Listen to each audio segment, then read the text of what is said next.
आज की स्टोरी का नाम है दादी की पहली कमाई। प्रशांत ड्राइंग रूम में बैठकर टीवी देख रहा था। सोनल और शारदा देवी दोनों किचन में थे। सोनल बर्तन मांज रही थी। शारदा देवी सुबह के नाश्ते की तैयारी में लगी थी।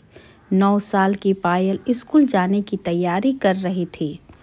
प्रशांत ने ड्राइंग रूम से ही ऊंची आवाज में कहा, सोनल तुम्हारा पगार आ गया है। अगर आ गया है तो इस महीने की EMI तुम भर देना। मेरी सैलरी आने को अभी वक्त लगेगा। सोनल ने किचन से ही सहमति जताई, जी जरूर भर दूंगी।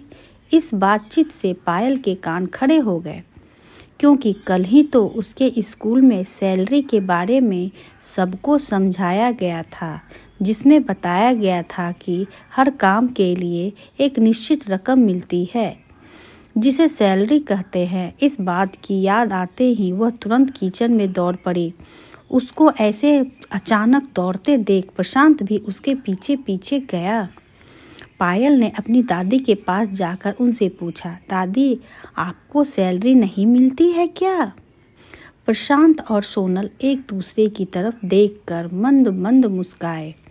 शारदा देवी ने पायल को समझाते हुए कहा, बच्चा तुम्हारे मम्मी पापा ऑफिस जाते हैं इसलिए उन्हें सैलरी मिलती है। मैं तो घर पर ही रहती हूँ ना, इसलिए मुझे सैलरी नहीं मिलती। पायल को यह बात कुछ समझ नहीं आई तो वह बोली, दादी आप भी तो कितना सारा काम करती हैं। सुबह जल्दी उठकर नाश्ता बनाना, खाना बनाना, पूरे घर की साफ सफाई करना, कपड़े धोना, मुझे ट्यूशन पढ़ाना और बाजार जाकर राशन लाना और तरकारी लाना और भी पता नहीं क्या क्या। आपके इन्हीं सभी कामों की वजह से तो पापा और मम्मी निश्चिंत होकर काम पर जाते हैं और मैं भी स्कूल में अच्छे नंबरों से पास हो पाती हूँ। तो क्या इन कामों की कोई वैल्यू नहीं है? पायल की बातें सुनकर कुछ पलों के लिए सब शांत हो गए। 9 साल की एक छोटी सी बच्ची जो सोच रही थी वह गलत नहीं था। प्रशांत और सोनल के पास इसका कोई जवाब नहीं था, मगर शारदा देवी के पास था। वह बोली, किसने कहा मुझे सैलरी नहीं मिलती? मुझे पैसों के रूप में, कागजों के रूप में सैलरी नहीं मिलती, लेकिन मुझे जिस रूप में सैलरी मिलती है उसकी कीमत कोई आंक नहीं सकता। मैं घर की जिम्मेदारी संभालती हूँ तो मुझे तुम्हारी मम्मी एक दोस्त के रूप में मदद करती है। तुम्हारी मम्मी की दोस्ती मेरे लिए वह सैलरी है। मुझे पैसों की ज़रूरत होती है और मैं तुम्हारे पापा को बोलती हूँ तो बिना यह जाने कि मैं क्या करूँगी वह मुझे झट से पैसे निकालकर दे देते हैं। तुम्हारे पापा का यह विश्वास मेरी सैलरी है और तुम जो मुझे इतना प्यार करती हो, मेरे बारे में इतना सोचती हो, वह तो मेरा बोनस है। अब बताओ क्या मुझे किसी से कम सैलरी मिलती है? दादी की बातें सुन पायल खुश होकर दादी के गले लगते हुए बोली, अरे वाह दादी आप तो बहुत अमीर हैं। सबके चेहरों पर बड़ी मुस्कान आ गई। सोनल शारदा देवी के पास आई, उनका हाथ पकड़कर बोली, मम्मी जी हमने कभी इस बारे में सोचा ही नहीं, लेकिन आपको कभी इस बारे में विचार नहीं आता कि आपको भी सैलरी मिलनी चाहिए कभी कभार?